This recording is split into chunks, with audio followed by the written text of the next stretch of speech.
Assalamualaikum warahmatullahi wabarakatuh. Waalaikumsalam warahmatullahi wabarakatuh. Sebelum memulai pelajaran, sebaiknya kita membaca doa terlebih dahulu. Membaca doa dipimpin oleh ketua kelas. Silakan. Bismillahirrahmanirrahim. Raditu billahi rabba wa bil islami dina wa bi Muhammadin nabiyya wa rasula. Amin. Iya. Bapak cek terlebih dahulu absennya ya.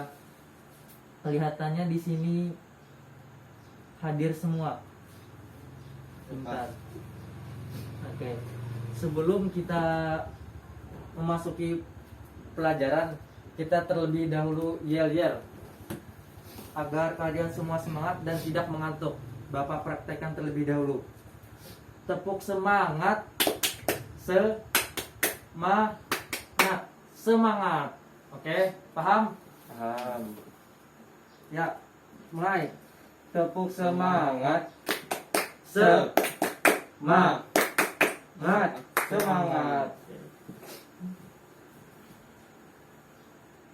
Di sini ada yang tahu materi yang akan kita bahas pada hari ini? Tidak tahu, Pak. Oke. Materi yang akan kita bahas pada hari ini yaitu wakaf.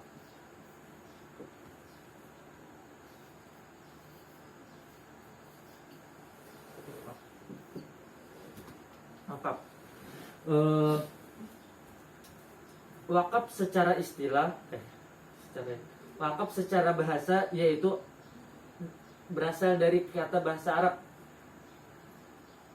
al-habs yang artinya menahan dan al-man'u yang artinya mencegah. Maksudnya yaitu menahan untuk dijual, dihadiahkan atau diwakafkan. Sedangkan menurut istilah, wakaf adalah ungkapan yang diartikan penahanan hak milik seseorang kepada orang lain atau kepada lembaga dengan cara menyerahkan benda tersebut kepada masyarakat untuk diambil manfaatnya. Di sini ada yang tahu perbedaan wakaf dengan sedekah?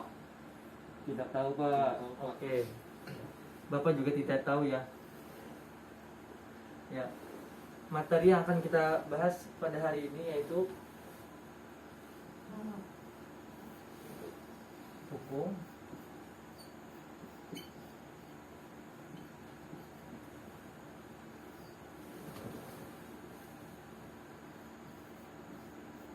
rukun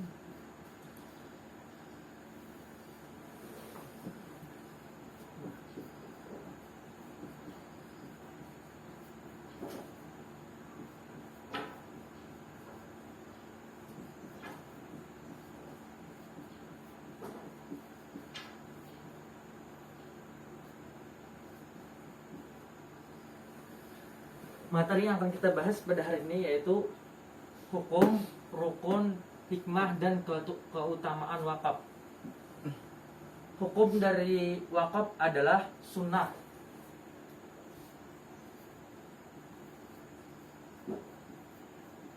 Meskipun sunnah, pahala wakaf itu sangat besar. Yang penjelasannya akan dijelaskan pada materi hikmah dan keutamaan wakaf. Kemudian materi selanjutnya rukun wakaf. Rukun wakaf. Yang pertama wakif.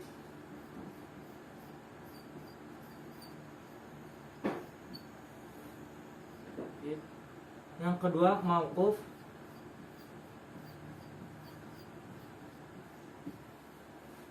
Yang ketiga mauquf alaih.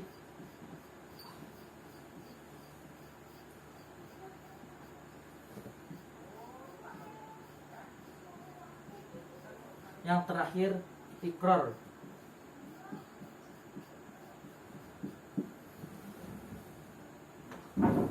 Wakif.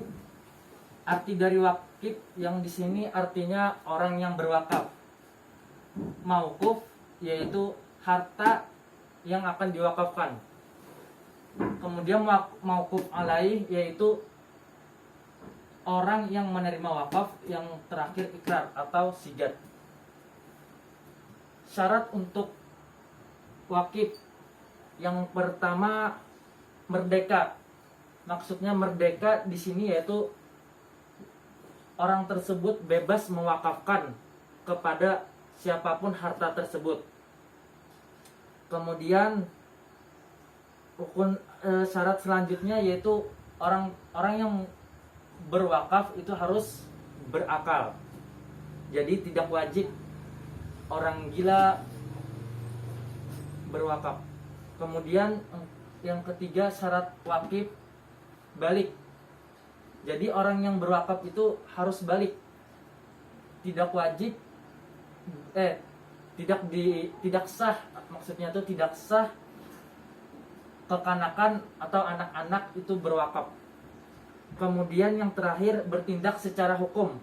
Maksudnya di sini yaitu orang tersebut pintar. Jadi orang bodoh itu tidak sah mewakafkan harta bendanya, dan juga orang yang bangkrut. Kemudian rukun selanjutnya yaitu mauquf. Mauquf di sini artinya benda yang akan diwakafkan. Syarat yang pertama yaitu barang tersebut harus berharga bendanya untuk diwakafkan. Yang kedua, syarat dari benda tersebut yaitu kadarnya harus tahu. Dalam artian baik ukuran maupun jumlah benda tersebut harus diketahui. Jadi misalnya ada orang yang berwakaf itu tidak diketahui kadarnya atau jumlahnya, maka tidak sah harta tersebut diwakafkan. Kemudian harta tersebut milik harta tersebut milik wakif, ya jelas harus milik orang yang mewakafkan. Tidak boleh harta orang lain kita wakafkan. Kemudian yang terakhir, harta tersebut harus berdiri sendiri, artinya tidak ada hak orang lain. Harta tersebut itu tidak ada hak orang lain, jadi sepenuhnya harus milik wakif. Jelas? Jelas. Oke. Yang selanjutnya rukun dari wakaf yaitu mauquf alaih, artinya orang yang menerima wakaf. Syarat dari orang yang menerima wakaf itu ada dua. Yang pertama tertentu dan tidak tertentu. Tolong bacakan Nur Khalis Kamil untuk syarat orang yang menerima wakaf. Yang pertama tertentu yaitu atau disebut muayyan, artinya orang yang menerima wakaf jelas jumlahnya, apakah seorang atau dua orang atau sekumpulan orang, semuanya mempunyai kriteria tertentu dan tidak boleh diubah. Yang kedua tidak tertentu atau disebut ghairu muayyan, artinya berwakaf itu tidak ditentukan kriterianya secara rinci, seperti untuk orang fakir, orang miskin, tempat ibadah, makam dan lain-lainnya. Oke. Pintar. Terima kasih untuk Nur Khalis Kamil.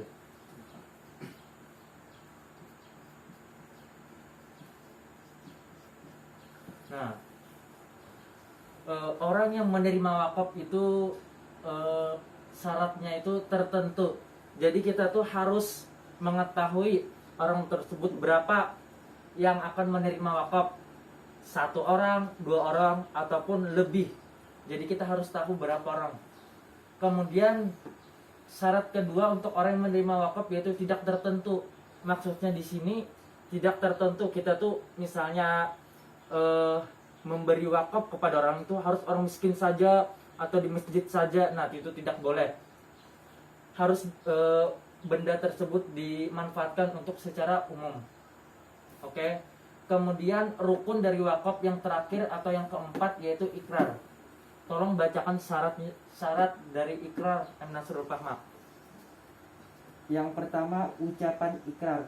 Wakaf harus mengandung kata-kata yang menunjukkan kekalnya. Tidak sah wakaf jika ucapannya dengan batas waktu tertentu. Yang kedua, ucapan ikrar. Wakaf dapat direalisasikan segera tanpa disangkutkan atau digantungkan kepada syarat tertentu. Yang ketiga, ucapan ikrar wakaf bersifat pasti.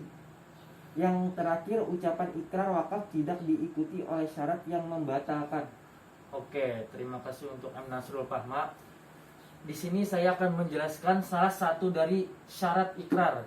Yang pertama, ikrar tersebut tidak boleh ada mengandung waktu yang ditentukan. Misalnya saya berwakaf benda ini selama 4 hari. Nah, itu tidak boleh.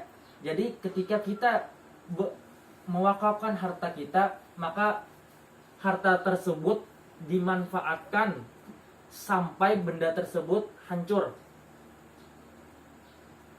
Ya, jadi seperti itu untuk penjelasannya.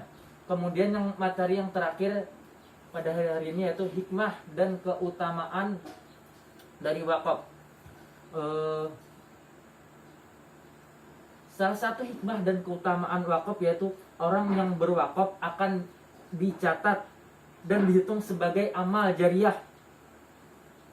Jadi maksudnya pahalanya tersebut akan terus mengalir meskipun orang tersebut meninggal. Nah, ini termasuk mengapa jadi di sini sunnah, hukumnya sunnah, tetapi memiliki pahala yang sangat besar. Jadi itulah alasannya. Ya, karena materi kita itu telah habis, jadi Bapak akan menutup pelajaran pada hari ini. Sebelum Bapak menutup pelajaran pada hari ini, Bapak minta tolong kerjakan di LKS itu latihan 1 dan latihan 2. Minggu depan dikumpul. Paham? Paham, siap Pak. Iya. Sebelum Bapak menutup pelajaran pada hari ini, lebih baiknya kita membaca alhamdulillah. Alhamdulillahirabbil alamin. Ya, Bapak ucapkan Assalamualaikum warahmatullahi wabarakatuh. Waalaikumsalam warahmatullahi wabarakatuh.